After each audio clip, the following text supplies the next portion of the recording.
For the past few weeks, we've been taking a deep dive into one of the most disturbing and debated disappearances in modern true crime, the disappearance of Maura Murray.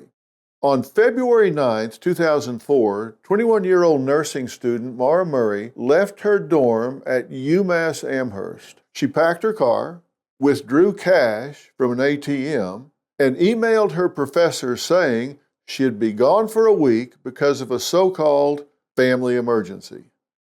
Now, I commented at the time, we've all had multiple dead grandmothers. Oh, sorry, my grandmother died. I got to be gone. She didn't specify, but she said she had a so-called family emergency.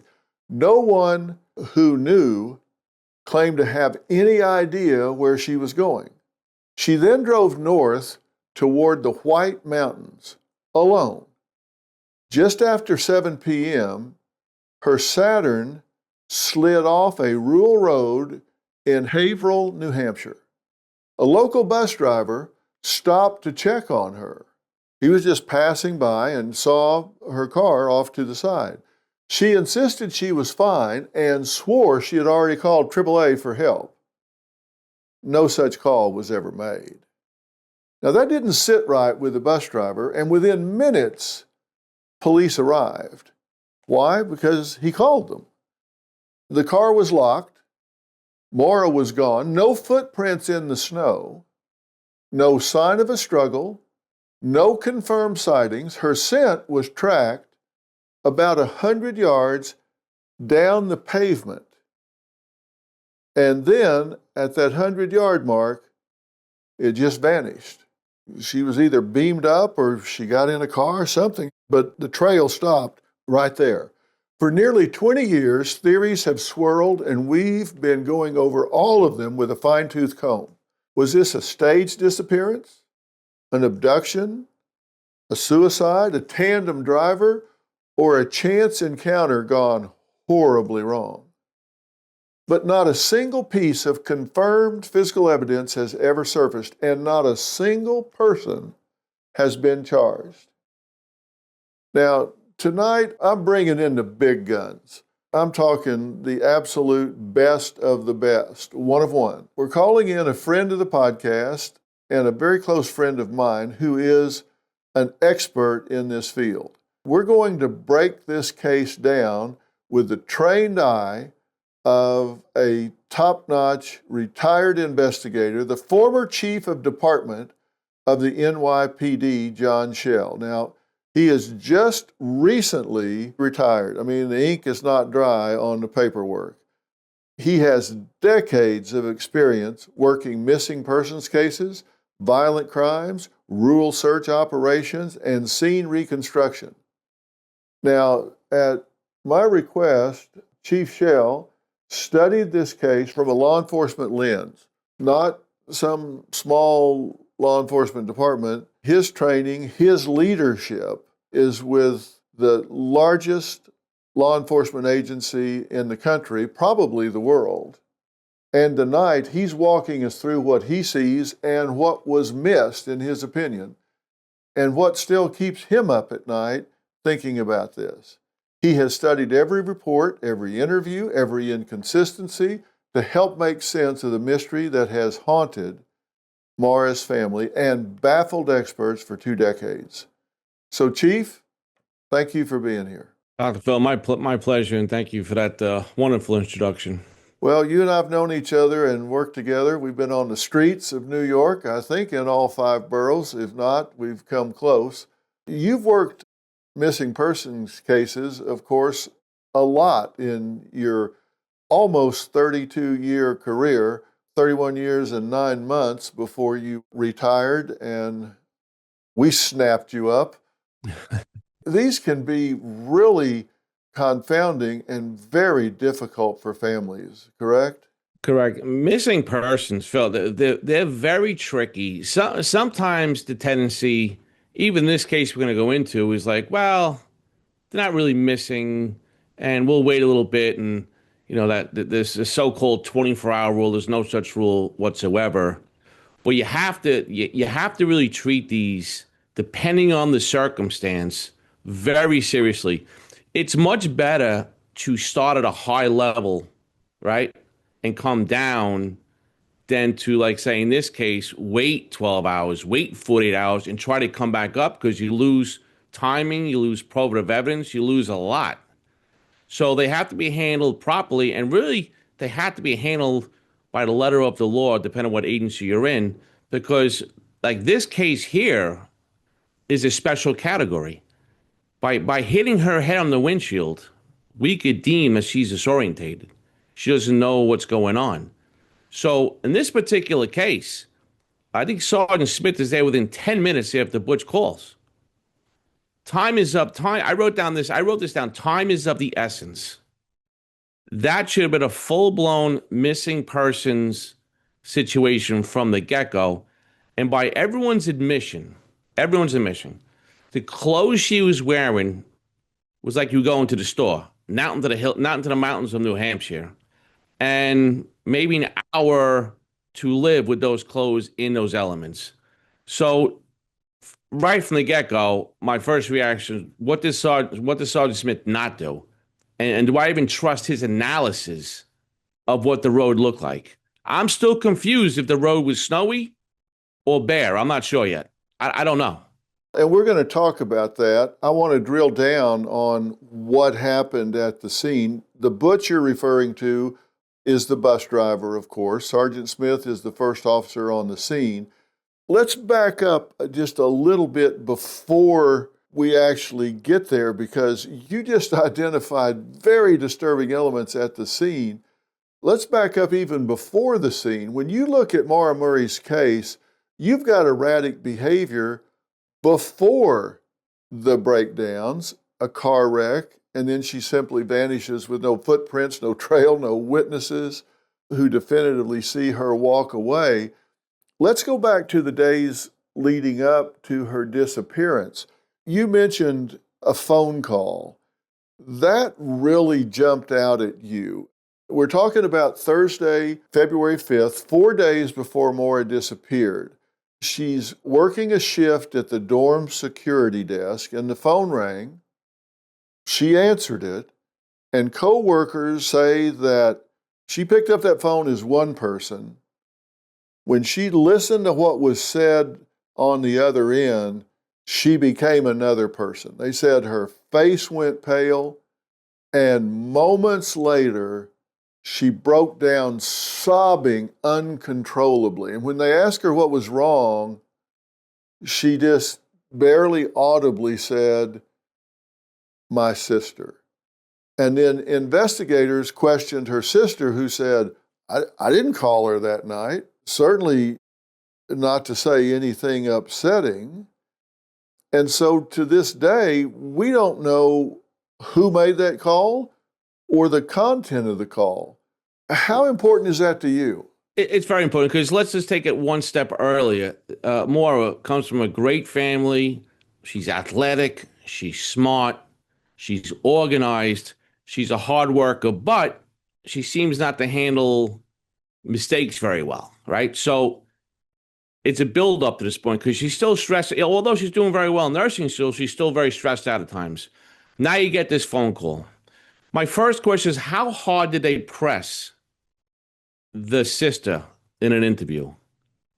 And call data records, CDR, was in fact that call made at that time? Who called her phone at that precise moment? She got an incoming phone call. That will show up on CDR records. Did we at least confirm? Because if the sister said, I didn't call her, well, then so did her phone records show an incoming call to Maura's? Is that the sister's number? So did we confirm that at least? Then that's a lying situation. Either you called or you didn't call. And what was the conversation? What was it about? And how deep did they peel the onion back? Because that's motive right there. Now, the motive to leave, the motive to hurt herself, the motive to run away with a friend, that is motive, because that seems like that pushed her over the edge, to your point. You say she didn't handle mistakes very well. What do you mean by that? Well, she got in trouble in the a military school where she stole a small item. Kids will be kids, even, they will do things like that. Not the crime of the century. She got into an accident with her father's car. We'll get into that in a moment. So it seems like she was very, very straight, squared away. Maybe a kind of person that put so much pressure to be perfect at all times. Track runner, military school, now nursing school, great family. It sounds like a great narrative, but some people put a lot of pressure on themselves that they can't make a mistake, right? Then when they do make a mistake, they kind of have a little bit of a mental meltdown. Yeah, it certainly seems like she didn't handle stress very well, that she was maybe strung pretty tight, and if anything went off the rails, even a little bit, that she didn't handle that very well. That's what you're talking about. Yeah, absolutely. There's got to be structure. We have people in our lives that when structure is not going well, you feel like you're going to break down, right? It's got to be all the time, every time. Like baseball, don't step on that white line, because if you do, the world's going to come to an end. So very straight-laced. Yeah, we know you never reach perfection. And if you have a perfectionistic expectation and you're even kind of OCD about it, exactly, when the inevitable failures come, because you can't reach that perfectionistic standard, when those inevitable bumps in the road come, oftentimes those perfectionists don't handle it very well. It feels like the whole world is crashing down around their shoulders, when in fact other people who have more realistic expectations may say, well, yeah, shit happens, and so here it was. Something happened. I got to deal with it. I'll get over it, move on. Tomorrow's another day. That doesn't seem to be who she was. She wasn't, hey, tomorrow's another day. We start over and get moving. I like the OCD comparison, right? Like you ever have a friend who's got a desk and you move something on the desk like 3 inches to the left. I have a meltdown. I got to bring it back 3 inches. It's like that kind of mentality, right?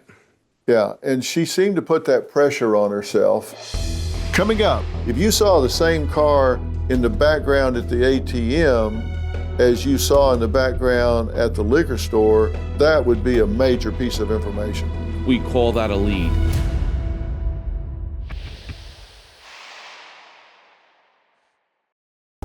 In today's world, it's easy to feel worn down, juggling stress, late nights, and nonstop screens. But what if your body's missing something simple? That's why I trust Magnesium Breakthrough from Bioptimizers. It delivers 7 forms of magnesium plus humic and fulvic acids to help your body absorb and use it efficiently. Magnesium plays a vital role in helping your body relax, recharge, and recover.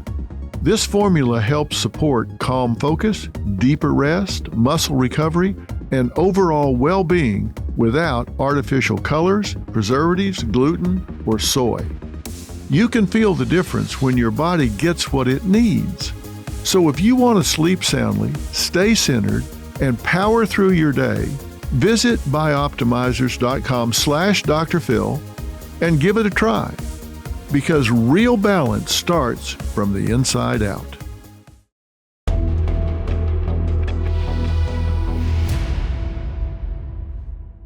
She did seem to have those meltdowns, but not to the point of being suicidal.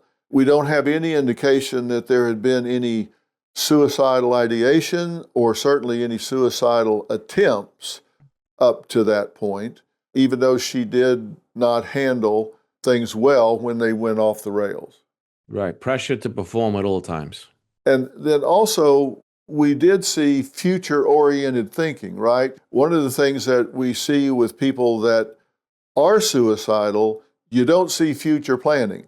Why bother to tell your professors anything? You're not going to be there anyway. So someone that's going to take their own life, they're not worried about what their professors are going to be thinking next week, because they're not going to be there to deal with it.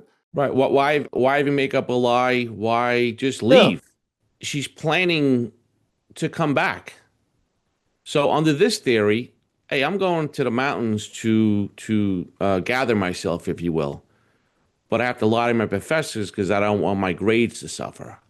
Yeah, she didn't want to burn the bridge. And that could be, in a weird way, even if she was going to do something to herself, maybe she is so conscientious and so structured that she did it anyway.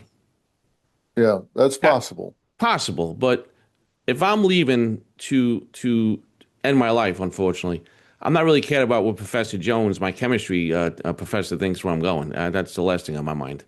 Now, you observed that she bought alcohol on the trip, wine and boxed liquor. She had Merlot and Kahlua and a box of Franzia wine. And the receipts that were found in the car show the purchases were made about mid-afternoon, 3:45 p.m. You asked the question, is this what she drank usually? And did she mix it like this? Or was she buying for more than one person? That's exactly what I keyed on. That's a strange combination of alcohol. It doesn't seem, I mean, I don't know anybody who drinks, and I could be wrong, just speculating here. Kahlua and wine, very, very strange mixture. So, a couple of things here. Where did she buy this? And now each scene, each time she's placed somewhere, becomes its own potential crime scene. So, first and foremost, is that what she drinks? Secondly, her friends, which friends drink that kind of alcohol? Did we speak to the friends? Is that what she normally drank at happy hour? Did she have wine at night and Kahlua in the morning? I don't know the answers to these. And then you go to where she bought it from. All right. Did we speak to the clerk? Did we do a canvas outside? So if we go with the tandem theory, were there cameras in a parking lot that might show a certain type of car that might show up down the road if the investigation was done to the extent it should have been? So that scene right there is its own potential crime scene / serious probative evidence. Was that done? I don't think that was done. And as you say, Merlot and Kahlua, that's kind of an odd mix. I mean, Kahlua is a liqueur that you mix with coffee or something else, right? And Merlot is just a wine. Merlot is simply, everyone, like, if you drink wine, you drink Merlot, but Kahlua is one of those things like, hey, make sure you bring a bottle of Kahlua. That's like it's almost like again, speculate. That's almost like a specialty order. And does she drink white? I think Kahlua is very famous for White Russians. Does she drink Yeah, White Russians? I don't know. yeah, and that's something that you would have asked, and you want to know, is there a friend that maybe drinks that? And Franzia is a very popular wine. Did she drink that? Do we have records of that? Or maybe there's somebody else that drinks it. This would tell us a lot. You would want to know this, and that's why you're saying go back to this liquor store at 345. What cars were in the parking lot? What cars went by outside? Because liquor stores are subject to being robbed, so they have Yeah, security cameras. You'd want to look at all of that. We don't know if anybody did or didn't. that's a key gap right there. You have to account for every movement, right? So that's the first. That's one of the first stops to buy all this alcohol. Yeah, and it was made at 3:45 in the afternoon. That's what the receipts show. So it was light, so you would certainly have the ability to see what was on camera, Right. which would be interesting to say the least. Right. What I'm going to get into is it's light out. I'm gonna assume there's some sort of outdoor camera in a parking lot overlooking the liquor store that has a tendency to get robbed, and maybe you catch a secondary car. Now I'm thinking tandem because as we progress to the White Mountains and we'll get there, I'm thinking how many toll booths did she go through? Is there a car following? We have followed plenty of family members to and from like Follow Me, and you do drive in tandem for the most part. And think about it. Sometimes when you drive in tandem and you lose the friend you're following, you almost have a meltdown. So you're always trying Yeah. to be behind. You're always trying to be behind that car. You brought up the same thing about the ATM that you're bringing up about the liquor store. There are cameras at that ATM. Was there a car in the background? If you saw the same car in the background at the ATM as you saw in the background at the liquor store, that would be a major piece of information. In simplistic terms, we call that a lead. Now, and when you take out the ATM, that camera is dead smack like right in your eyes. It's not above your head. It's right visual. So Maybe a friend was standing next to her, right? Maybe someone's in the background wearing I'm just going to make it up, a black shirt, a red shirt. Okay, these are all leads that if you see this type of shirt, this type of car, this type of person down the road, now we're starting to build now if we're going to tandem theory, who was with her? Who is what I'll call this, I'm going to right now call the secret friend. Is there a secret friend that she doesn't want anybody to know about? Yeah. Because, Phil, when I bring it back to the car accident with her father's car, and she failed to take care of her due diligence with the insurance, and she missed a meeting with the father, where was she? Where was she? Was she with somebody else? Was she? Correct. Because as perfectionistic as she is, you would think she wouldn't miss that meeting unless A, she was in denial, or B, she was in meltdown somewhere. Was somebody nurturing her? Was somebody trying to make her feel better? Was she crashing somewhere on somebody's couch? What was going on? What was happening? Nurturing's the perfect word. Who is us? I'm going to call it a secret friend for lack of better terms, right? And then that day, because we got to backtrack. I mean, we have to backtrack. You could track her phone and get historical cell sites that'll show where that phone was, latitude, longitude, what tower it was hitting off. And we have to account for her whereabouts. Because it's very rare. You just crashed your dad's car. You're a very organized person. You know you have to call the insurance. Your dad wants to meet you to discuss.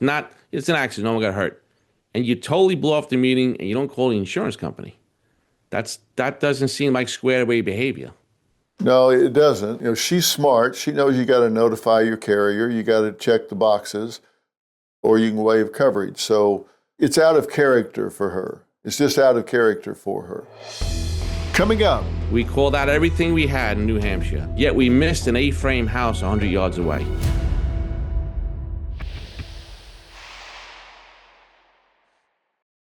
Allergies can pop up anytime, and this year, they're hitting harder and lasting longer than ever. That means restless nights, sneezing, coughing, and that miserable post-nasal drip that keeps you awake. But there is a solution. Sambrosa Night Syrup. It's made without dyes, synthetic colors, artificial flavors, or high fructose corn syrup. Just a base of nutrient-rich honey, 7 organic herbs, and a small dose of antihistamine that help you breathe easier and sleep deeply. It's soothing yet effective without the harsh side effects. So try it and get allergy relief to get your best night's sleep and wake up rested. Sambrosa Night Syrup is a balanced formula that ensures you wake up energized. Visit Sambrosa.com and use code Dr. Phil for 25% off your first order. With a 90-day guarantee, there's no reason for you not to get the help you need. That's Sambrosa.com, code Dr. Phil for 25% off.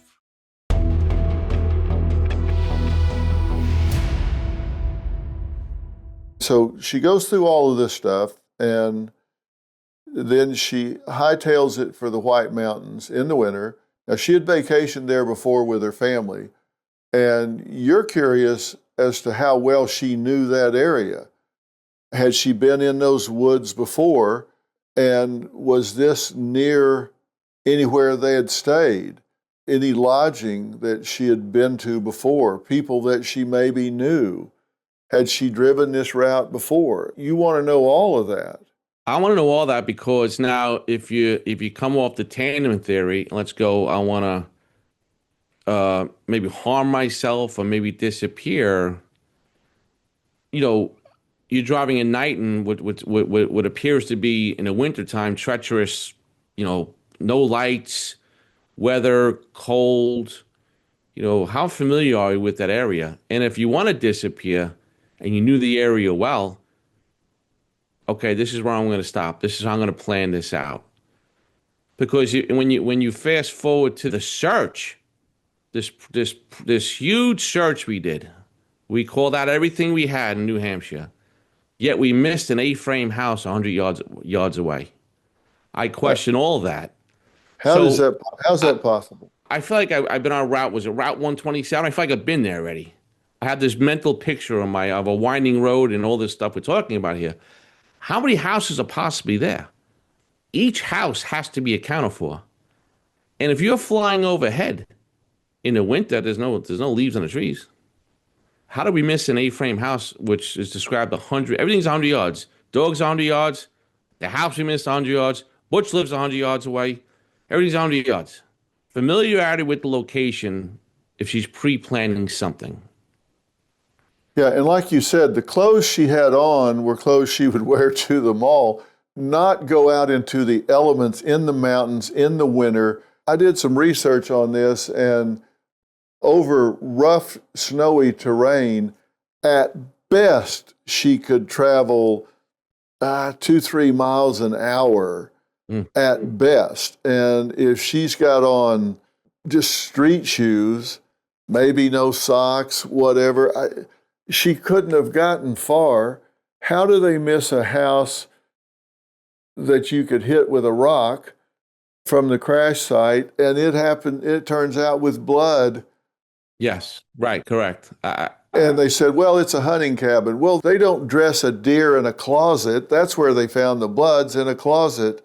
The whole thing just really stinks to high heaven to me.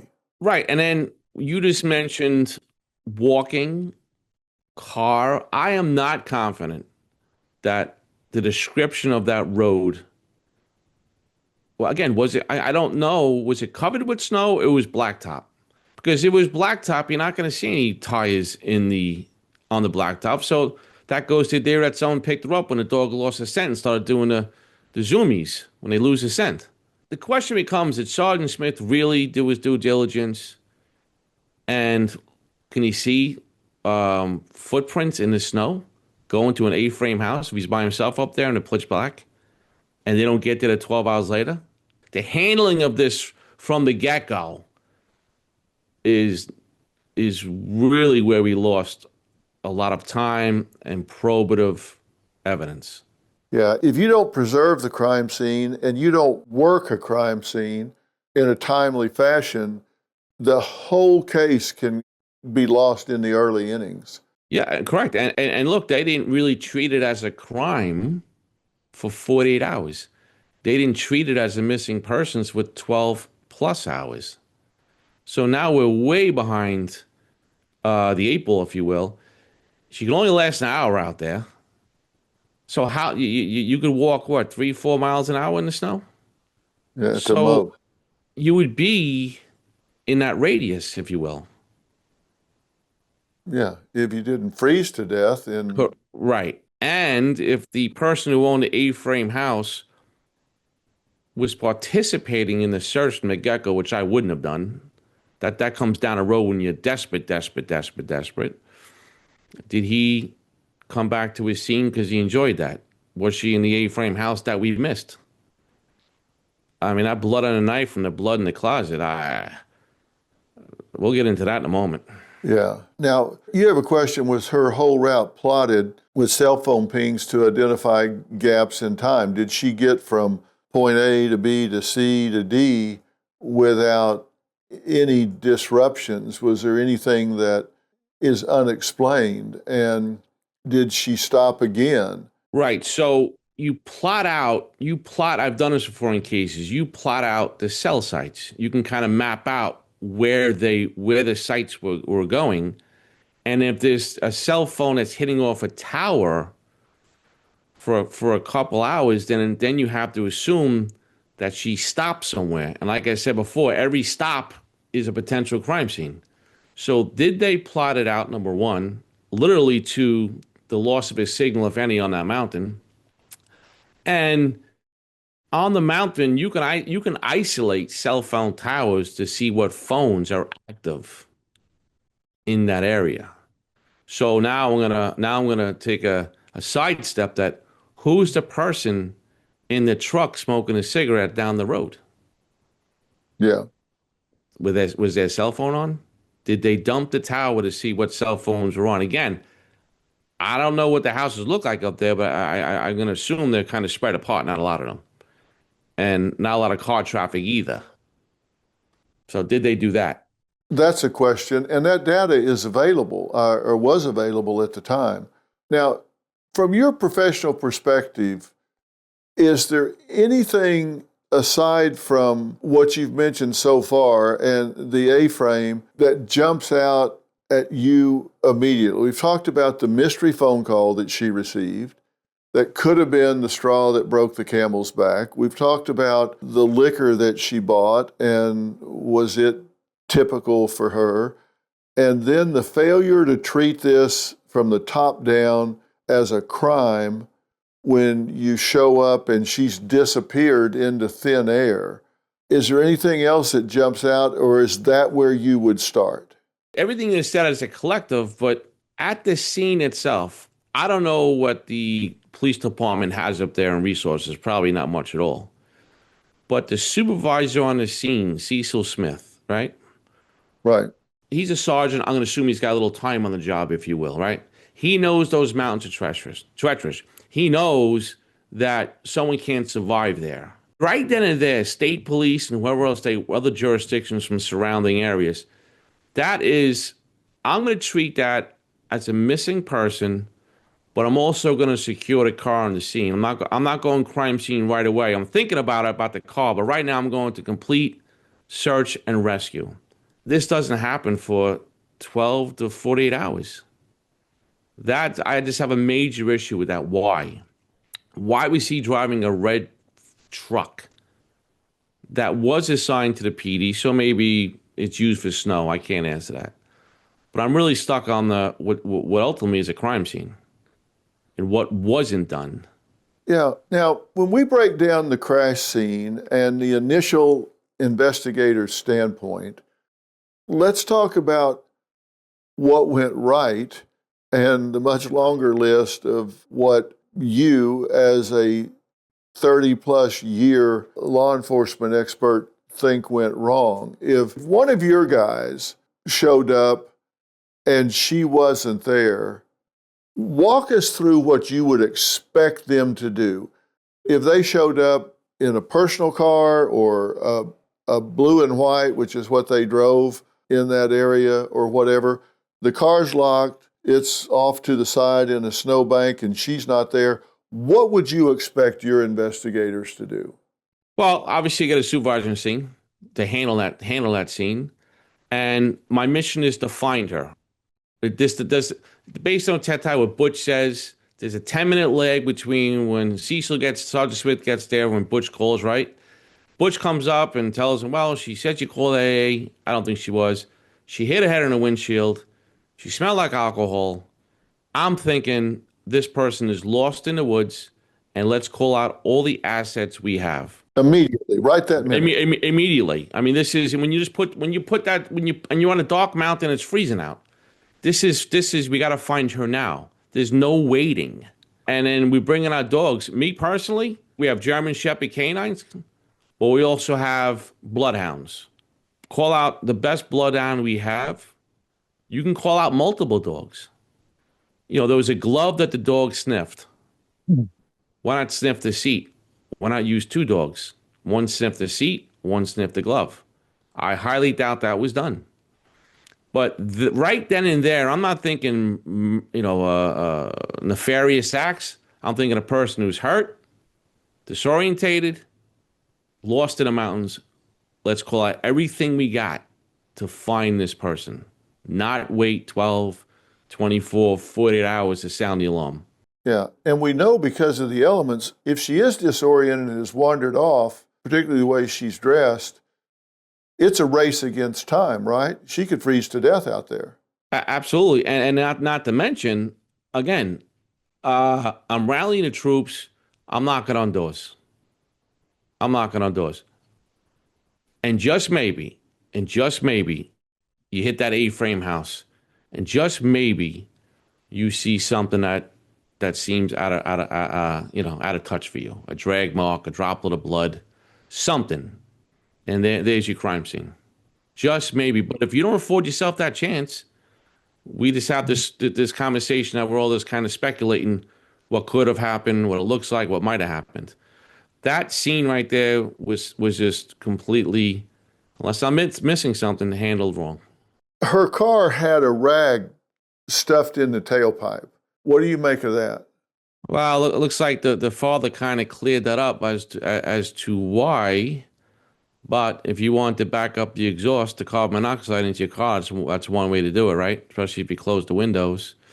But on the surface, Dad, who's very much obviously into this case and has his own theories on it, very strong theories on it, he kind of talks away that rag that he taught her to do that. So I'm going to put that off to the side for the time being. He said that it was put in there to keep the car from stalling. Uh, I'm not sure. Satin, stalling, I never heard of that being done before, but I hadn't either. And also, that's not a very efficient way to back up carbon monoxide into the cat. There's a lot easier ways to do that than to put a rag in the tailpipe. well, quite frankly, if my daughter was in college and our car was stalling, I'm going to come up with maybe, with all due respect to him, a better solution than winging it by putting a rag up there. I might get her a new car or just get it outright fixed. Yeah, that's kind of an outlier to me. Now, the windshield was cracked, and the police never established whether that was from the crash or from Maura hitting it with her head.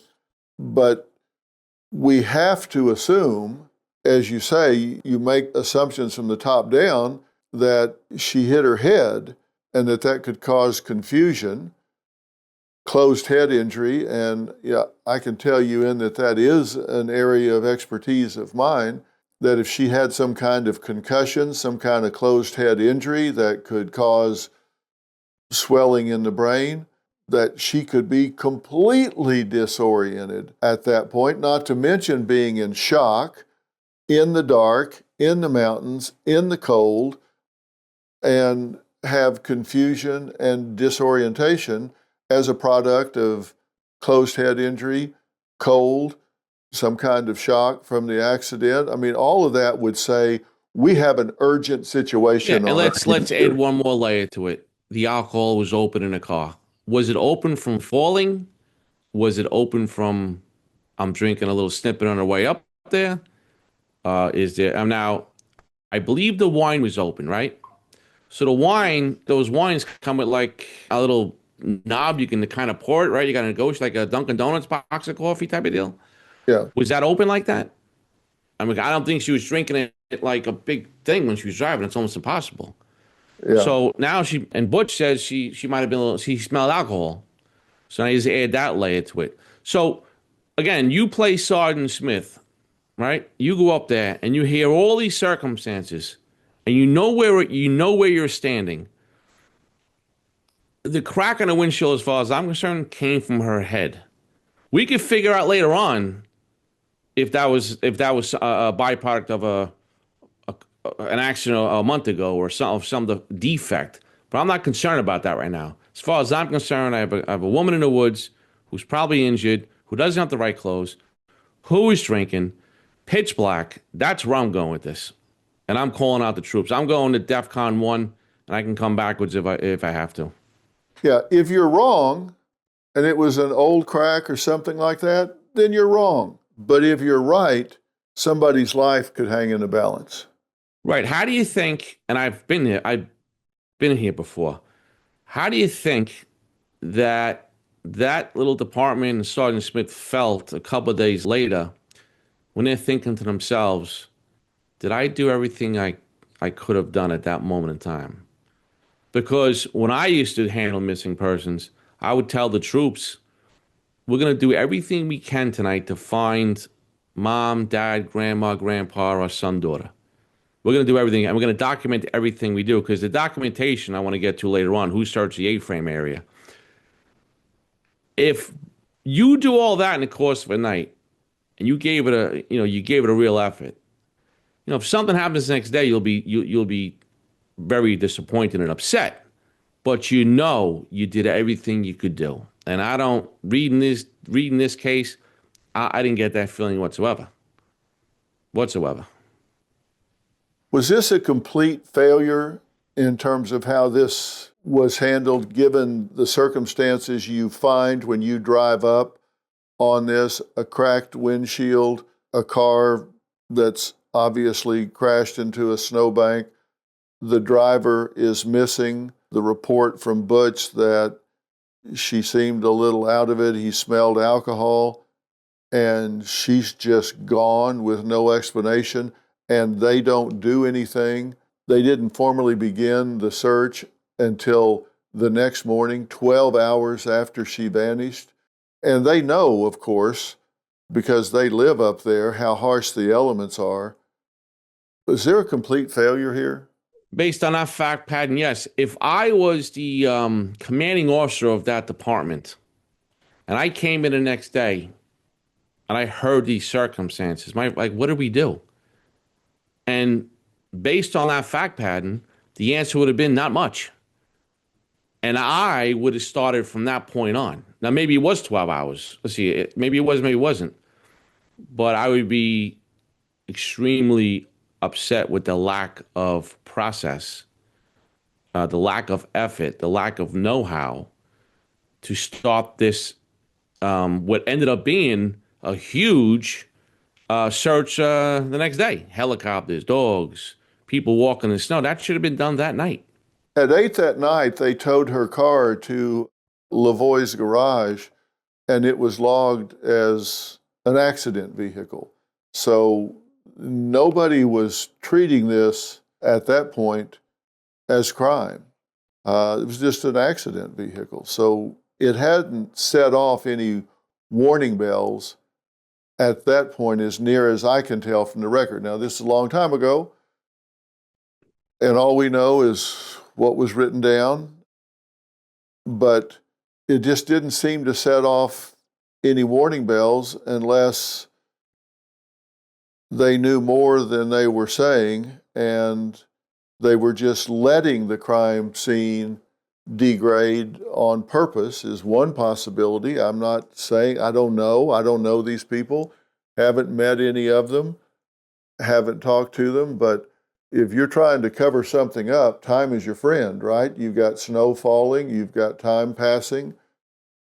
All the evidence is degrading rapidly. Right. So what I would have done, I'm still thinking search and rescue. I'm not really going the murder route, if you will. But in the back of my mind, I'm going to have that car secured in one of my garages. I'm just going to have it secured in case we need it for a crime scene, which eventually they did. Now, human nature, Sergeant Smith, the lack of what didn't happen, he was just treating this as she's going to show up tomorrow morning, we're all going to be fine. So just tow the car. And I guarantee at some point the next day, there was a conversation, get that car out of there and get it over to our garage, if you will, and let's start processing. And what was the veracity of that crime scene process? The DNA, fingerprints, inside, outside, the wine box. Was there multiple cups in there? I can go on and on. So I don't know the veracity of their crime scene process, but I can guarantee they were doing some serious backtracking.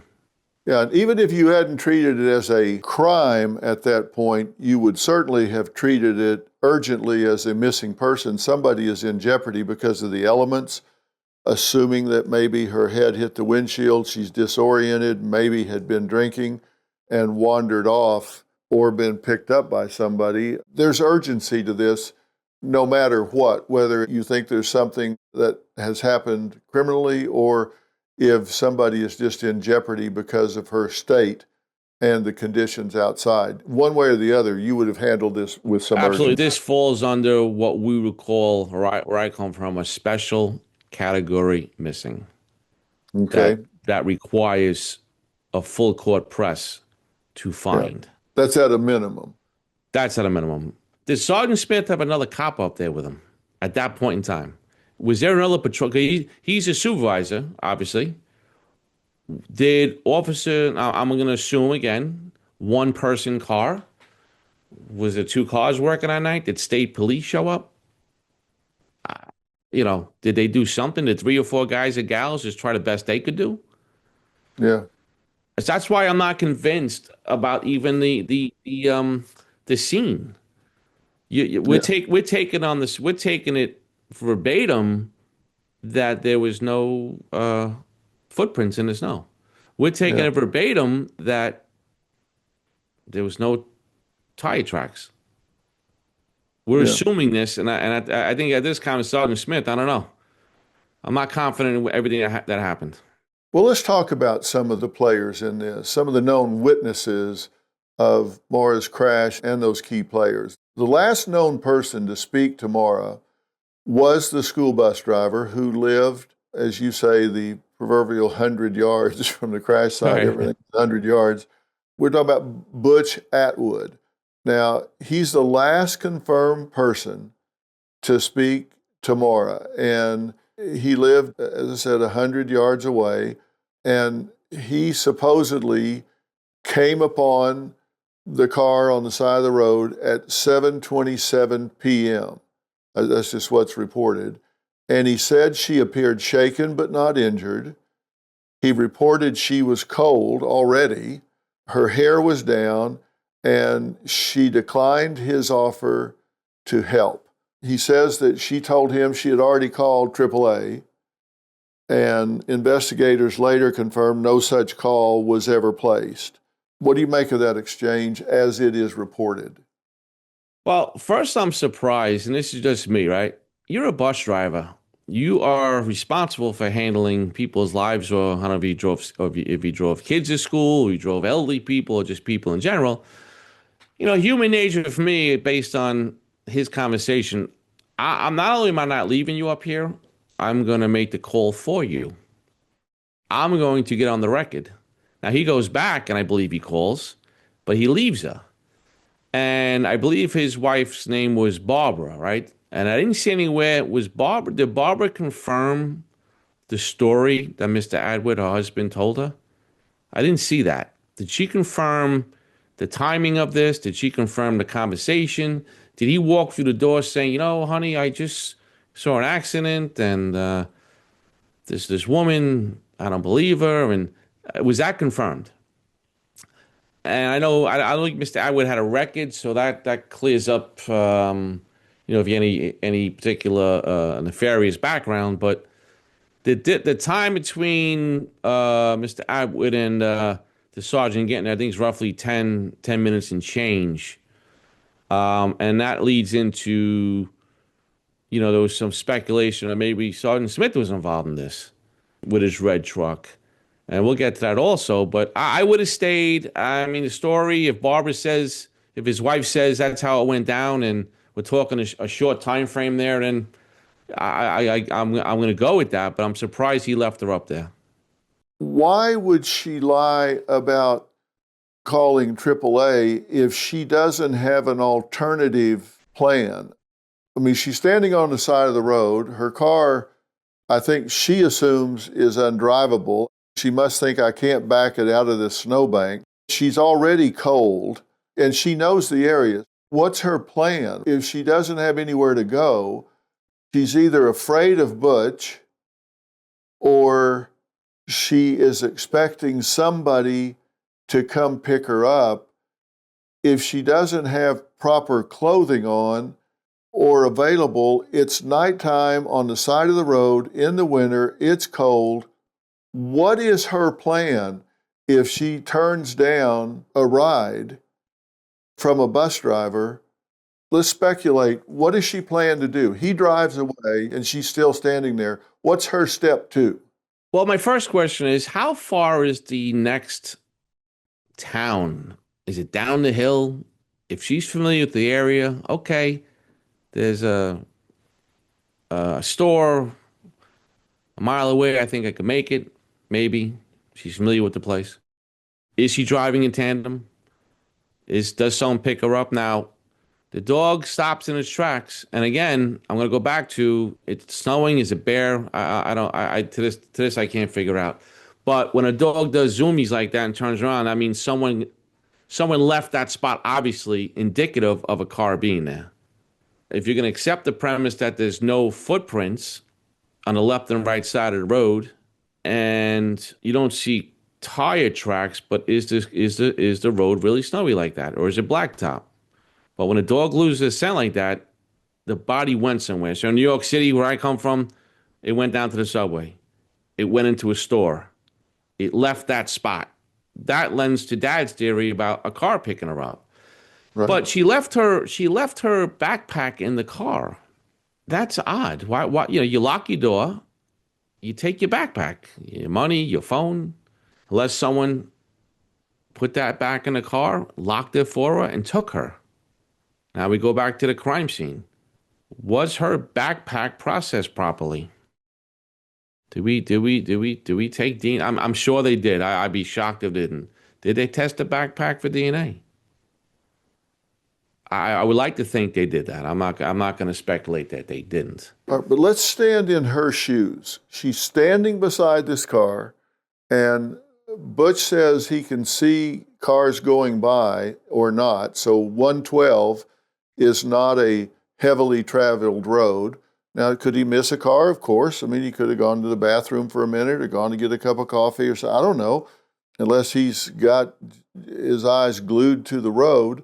It's not a high traffic road, I guess is the point. Well, if she doesn't want the help, she's still looking to hide something. This is just a regression from the professors. I'm lying about where I'm going. I have this man who wants to help me. I'm lying to him.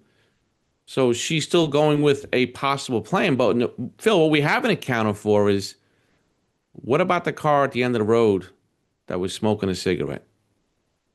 Now, you just said, was Butch staring out the window for 10 minutes straight? Probably not. Yeah. You got that car. How did we vet this car? I wrote down in the notes, was there a sketch? Was there a possible sketch to be had of the person in that car? What kind was of car? Was that car waiting for her, maybe? That possible, right? Then that just goes back to our tandem. This goes back to our toll booths. There was Easy Pass back in the day. I checked today. There was Easy Pass in Massachusetts back then. Anyone check the Easy Pass? So that car, now you have a witness saying she saw someone smoking a cigarette in a car. That's a key piece of evidence here. And I don't think Butch was looking out that window for 10 minutes straight. I'd venture to say he was going back and forth to the window until he saw Sergeant Smith's vehicle arrive. And then what's the description of the car? And then you can run the houses around there and you can do registration checks on the people who own those houses and see if any car they have registered matches the description of the car in the beginning of the road, end of the road. I don't know where it was. Yeah, was that car ever sitting there before that night? Was this the only night that car was sitting there? Did anybody ever see it before? Was there a reason for that car to be there? Was somebody tampering with fences? Was somebody, why was that car sitting there? And was this the only night it was sitting there? Was this somebody that got there before her and they were waiting for her? Maybe they were going to rendezvous there and she was going to lead them up somewhere. I don't know. That's the frustrating thing. We don't know, but it doesn't seem like there was a deep dive done on that vehicle, how they got there, who was in it, what kind of car it was, all the things that you're bringing up. Right, and it goes back to, the cell tower dump. Okay, they'll tell you what phones were in that immediate area. Maybe the person in that car had a cell phone with them, and they could back into it. Subpoenas and search warrants. Again, I would like to think this all got done, but when we go future into the case, and I'm reading that 911 tapes have disappeared or got erased. Now, I wonder if what we're talking about actually got done based on when we get into that situation. Yeah, and Atwood, the bus and home were searched. He was cooperative. He had no prior record. He was never considered a real suspect by investigators. And another witness was the neighbor Faith Westman, reported seeing what looked like the cigarette being smoked in that car. He didn't mention or confirm that, only her. As you say, if they ever did a deep dive on that car. We don't know it. Now, Bill Roush was Maura Murray's boyfriend at the time she disappeared, and he was a commissioned Army lieutenant in Oklahoma, which was more than 1,500 miles away. He called her multiple times the day she vanished, and she left him a message saying that she loved him. When her car crashed, one of his voicemails reportedly autoplayed when her phone briefly powered on. I don't know, there have been a lot of conspiracy theories online, but he was certainly physically at Fort Sill, so he wasn't in the area. You can't be in two places at one time. So he's confirmed to be where he's supposed to be. I never heard of a voicemail coming on when you turn a phone on. That one I never heard of. That's very strange to me. Yeah, I've never heard of that either. I don't know. They powered the phone on and it just started playing a voicemail. I've never seen that. I don't have an explanation for that one. But he's confirmed to be where he's supposed to be. Mm-hmm. So I'm gonna kind of now later on, as people speculate what happened over the years, he was harassing women. Yeah, but he's still not there. He's not in that scene. He's not in mass. He's off that set. Maybe when I go a deeper dive into everything that went on in her world prior to her leaving after that phone call, or even prior to that phone call with his sister, I'll get into that, him later on. But for this right now, I'm putting him off to the side. Do you consider Atwood to be credible? Butch Atwood, the bus driver? I like to know what his wife Barbara said. That's key for me. But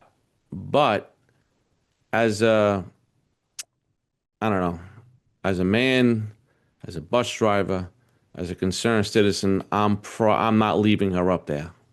That's the only question mark I have. Why would he do that? And he knows the area very well. Obviously, he lives up there. Right. Why would he leave a skinny young girl up there by herself who's clearly not of sound mind and not prepared for the elements? Question mark on that one. Yeah, absolutely. Now, we've talked about these dogs when they got there, and I've seen dogs do miraculous things. Their brains focused on smell is like 40 times greater than the area in our brains. They're really good at this. They apparently did pick up the scent, and as you said, it went 100 yards and then disappeared. They had cadaver dogs that came out. Ultimately, when they got into the A-frame, they did hit on something up in this closet. They tested the floorboards up there for blood, and they said it was inconclusive. Let me ask you something. As you said, the leaves were off the trees. They had helicopters. They did a grid search. They had dogs, volunteers. I can't wrap my head around how they missed this A-frame.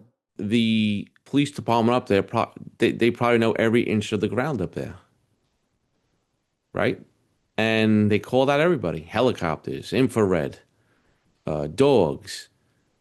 And this house went unaccounted for years until Dad gets his phone call about the knife. And now, years later, this is your best lead. The police department up there seemed like they weren't interested in any of this, which I refuse to believe that now, unless we're going to a cover-up. But I refuse to believe that this high-profile case, which probably everyone in that county knows about, every law enforcement person currently active and someone retired, gets a break like this with a bloody knife and a closet conducive to where you would put a body, at that point in time, doesn't want to deal with it. That now we're going in a whole different direction. It makes no sense. And then if they didn't have any interest of processing that scene or that knife or didn't care about it, I question, how was it processed? Did they have an accredited lab to handle that knife that was sitting there for years? Did they send it out to an FBI lab, which I've done before? We pay money for that to get some serious, and technology and DNA has changed over the years. Bigger databases, better testing. They can get down to the really nitty gritty of it. Was that done? But if you're telling me they didn't care about it, then it wasn't done to the way it should have. But that's a huge lead. And who's the owner of that house? What's his background? Now, he was doing search and rescue. Was he doing it the first day? Was he doing it the second day? Did the bad guy search his own house? Which is obviously a joke because everything's good here. This is where it gets really crazy for me. And then you couple that with the 911 calls.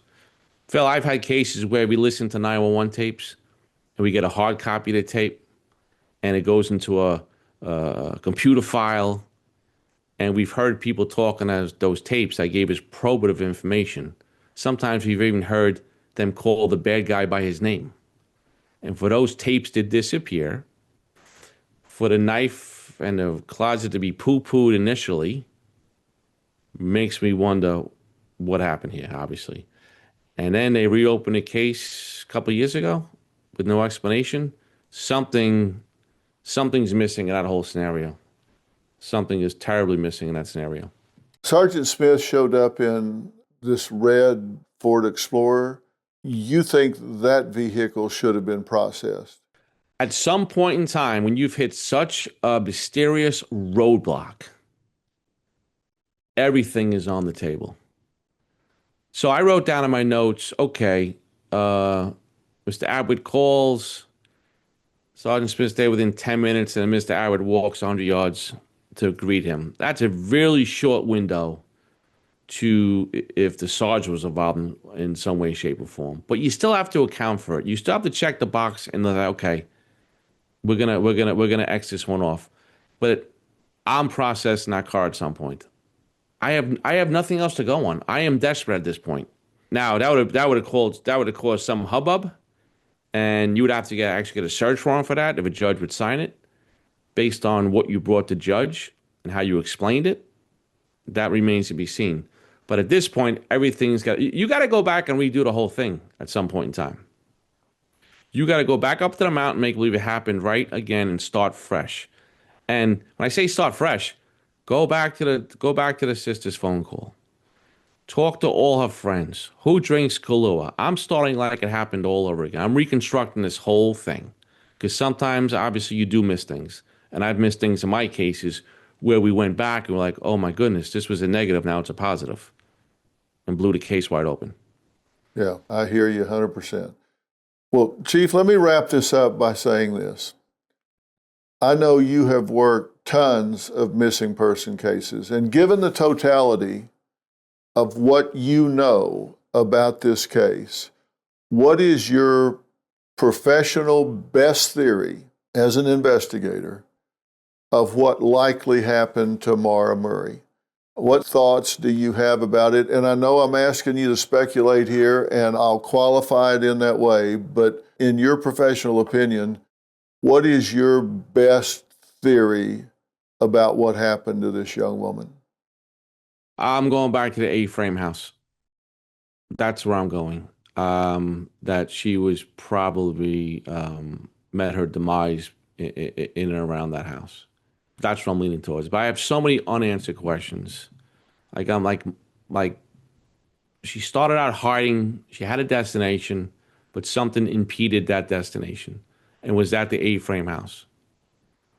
And the accident, she's drinking and driving, right? I'm honing on an A-frame house. That's where I'm heading with this. You'd start there for sure. Absolutely. I would start there. I would rip open that knife again. I would see what the best technology in 2025 looks like and start all over again. Someone out there knows what happens. That's the bottom line. Someone out there knows what happened. And is this case solvable today?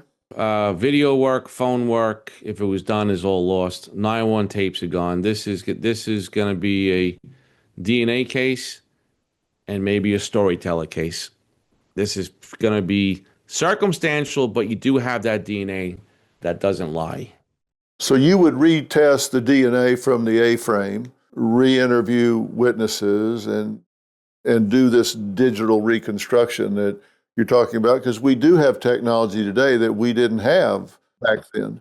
Absolutely. And I would go back to all the friends from high school to the military academy to Amherst. I would talk to as many people as I can to get what was the impetus for her leaving.